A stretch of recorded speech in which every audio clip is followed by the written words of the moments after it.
What's up, everyone? It's Anna, also known as that Star Wars girl, and today I'm going to be talking about something that has become very, very alarming.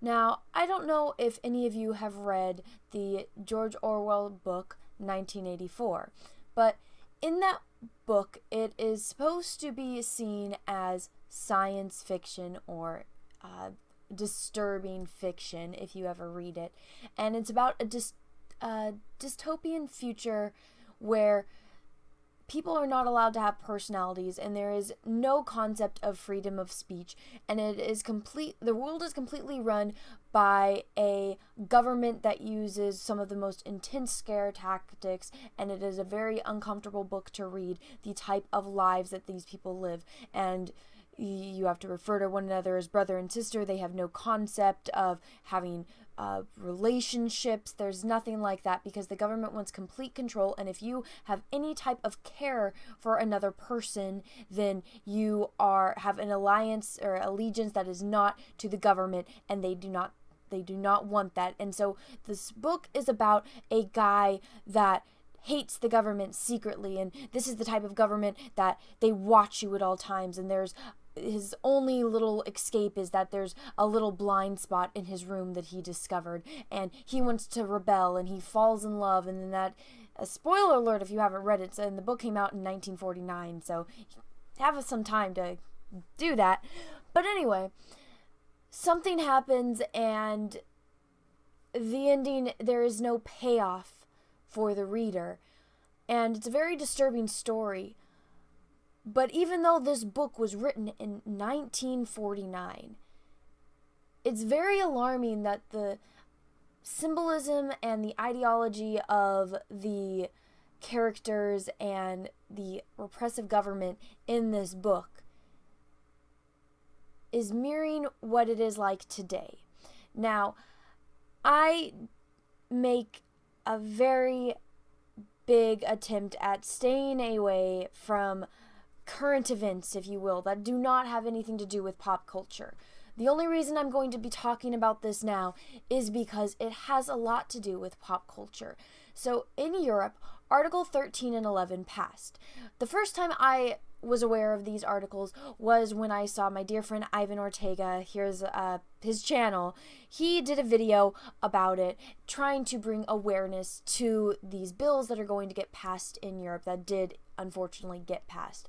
And these bills make it so that way the big corporations, the big news conglomerates, they now control the media and the idea of fair use. So for those of you that aren't familiar with the term fair use. So when you see someone on YouTube like me that's just talking, just giving their opinion, and then sometimes maybe we link an article so that way you know what we're what we're referencing. Like let's say I'm talking about Game of Thrones. So I'm talking about Game of Thrones. I'm talking about the lady that does Khaleesi's wigs in Game of Thrones and how she's the highest paid wig maker, designer, stylist person, and I link the article to show the information where I got that information from.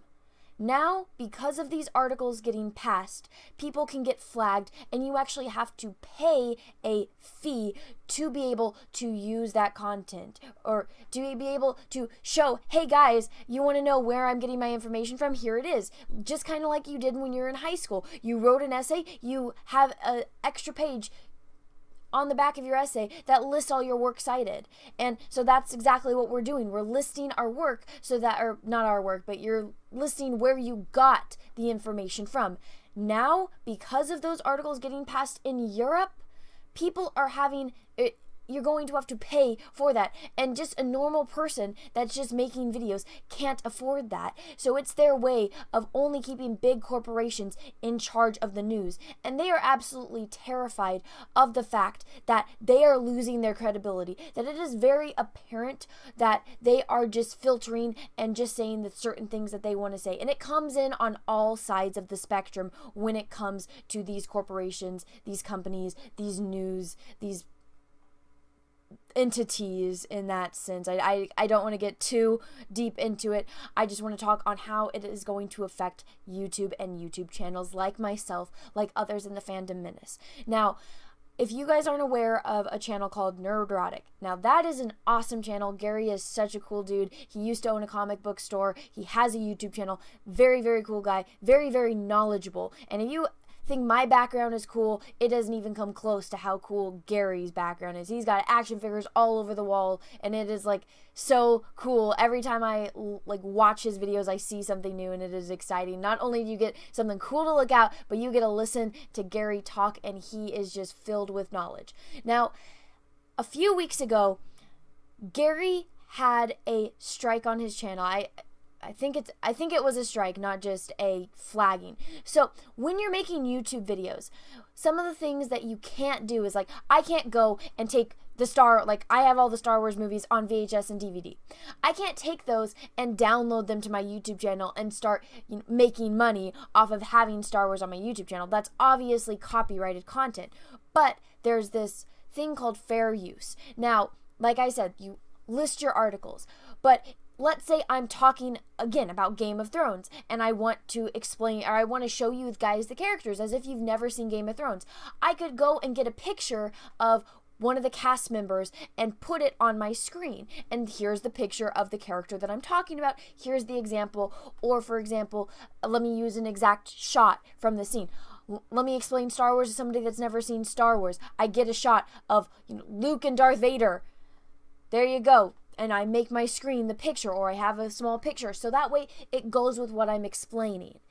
That falls under fair use because I'm not using the content to make money for myself in a way. Like, I'm not using this like, hey, I own this image. No, I'm using it to explain my point of view on it. Just like when people do reviews, the critics that go, there's plenty of channels on here that are critics that get paid from big corporations and they use the content.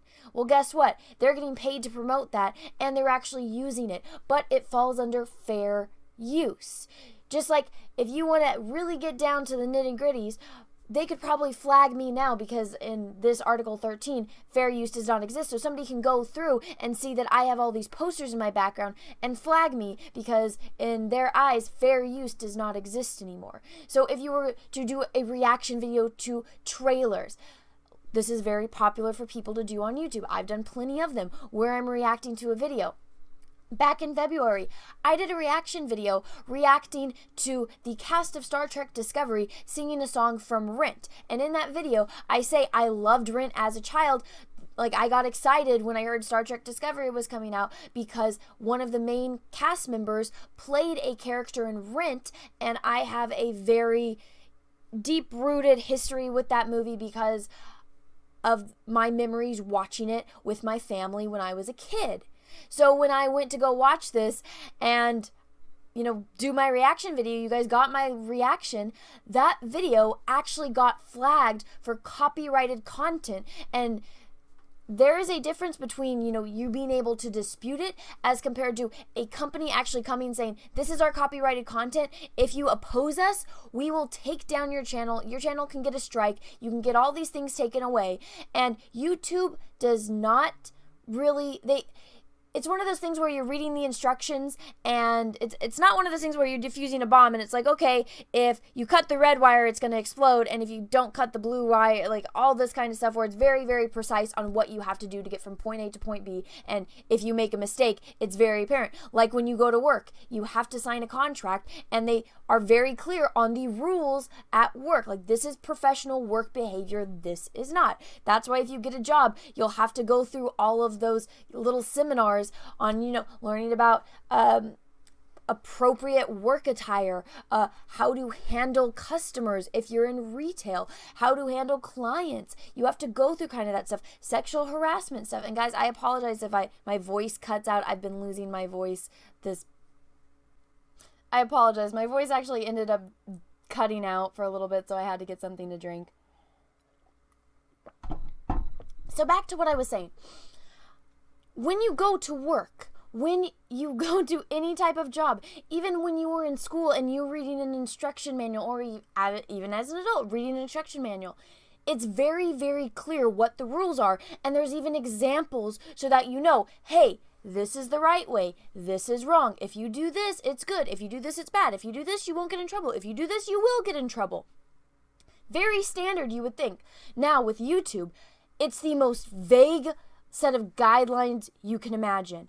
And because it's so vague, and you can't get an answer from these people, the fastest way to get a response from YouTube is to at them at Twitter. Jeremy from Geeks and Gamers had a huge problem when his whole site got hacked, or not his site, his channel got hacked, and he had to go and be a madman and call everyone for weeks, harassing anyone that worked at YouTube, trying to get someone to help him with his problem because they have no set guidelines for customer service.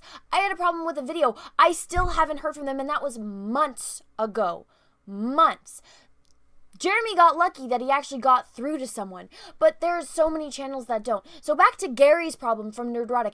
Gary had a live stream from 4 years ago that got his channel flagged and got a strike to where he couldn't do live streams, which, when you actually go and talk to other people with YouTube channels, that is not in their guidelines. You get kind of a slap on the wrist the first time you say, hey, no, don't do that. You're in trouble. We're going to send you a warning. If you do it again, then you get a strike on your channel. And guys, if you have a YouTube channel, if you get a certain amount of strikes, it's done. You can't have a channel anymore. It gets taken away from you. So if you do bad things on YouTube, you get the strike, you get privileges taken away every time you do something wrong. And again, it's very vague. So Gary had a live stream from 4 years ago where with less than 100 views, that was an unlisted video. So you know how sometimes on my channel when I do videos or when I do live streams, and then after the live stream, if you go on my channel, you don't see them. That's because I have to set them as unlisted, because if I have them listed to where people can see them, YouTube doesn't like that in their algorithm,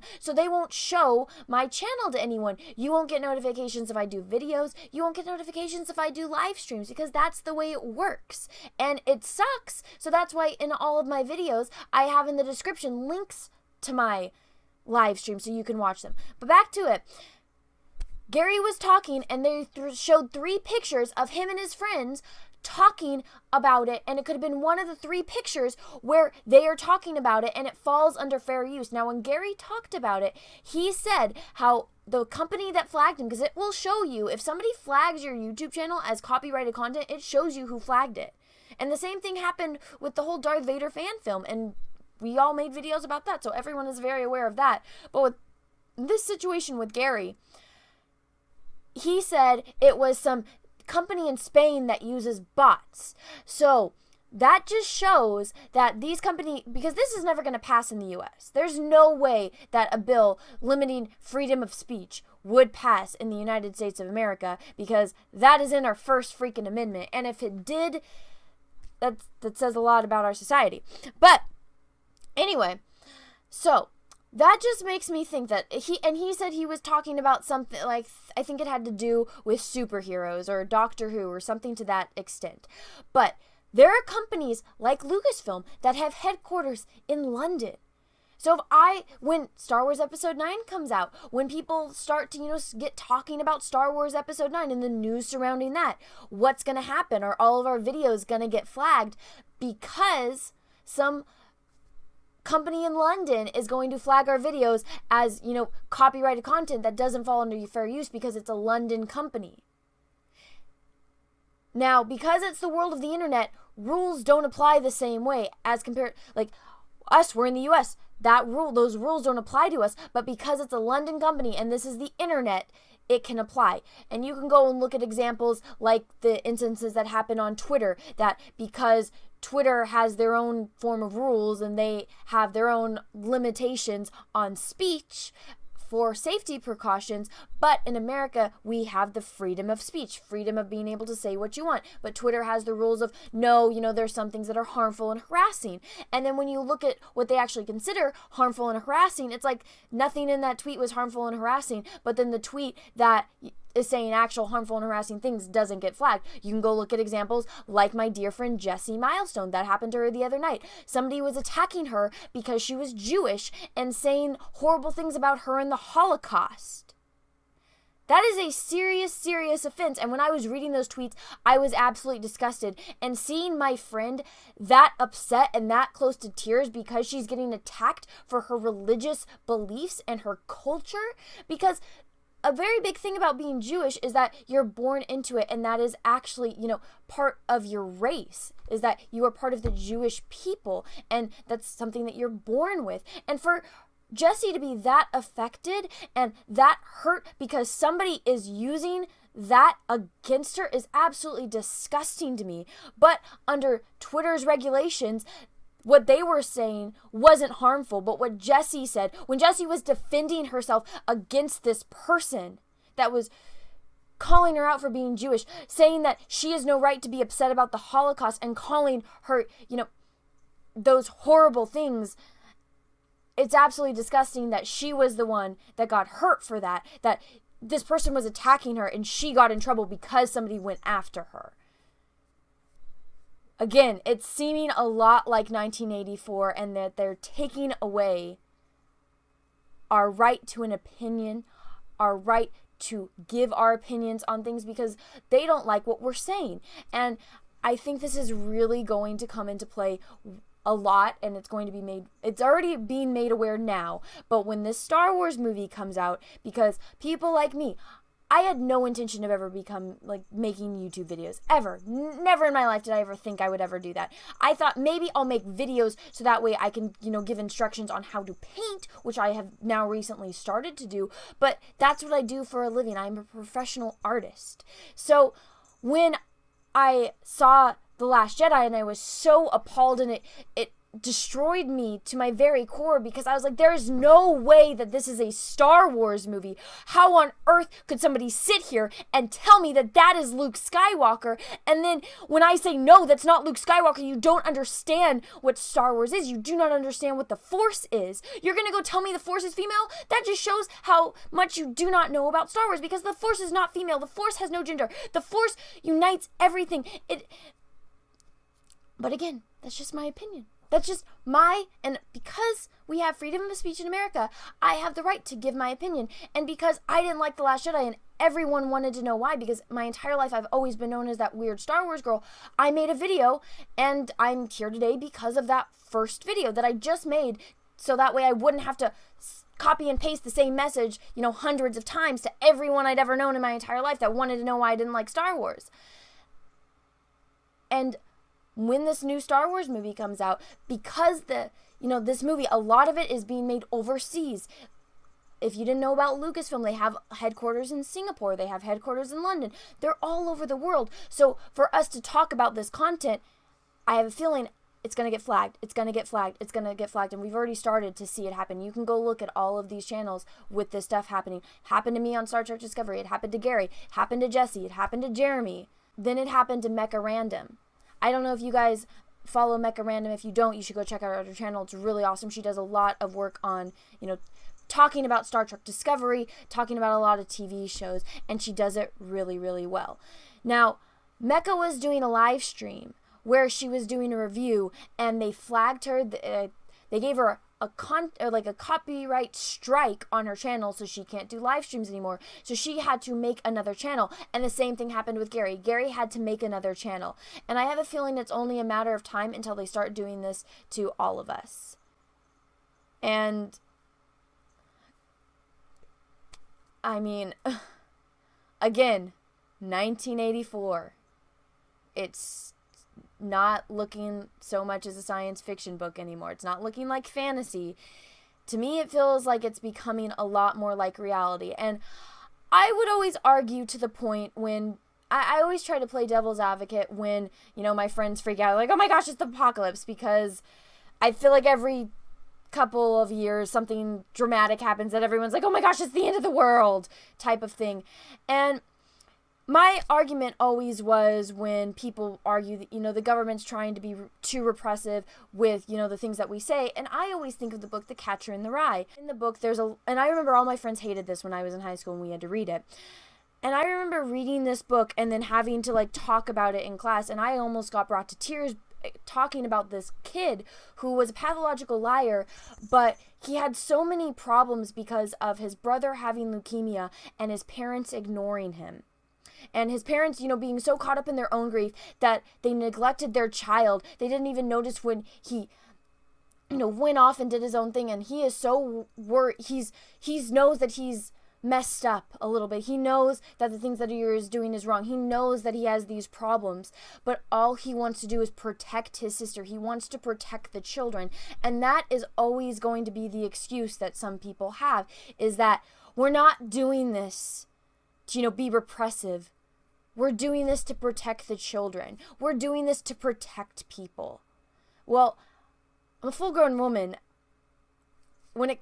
As far as, certain things in life, I'm pretty damn safe. I can protect myself when it comes to certain situations. Now, if I'm stuck in the middle of the ocean and there's a freaking shark, there is no way in heck I'm going to protect myself. I'm a pretty strong swimmer, but that is one thing that I'm going to need strong protection on. I'm going to need some help in that sense. If I fall into like a lion pit, then yeah, save me, protect me.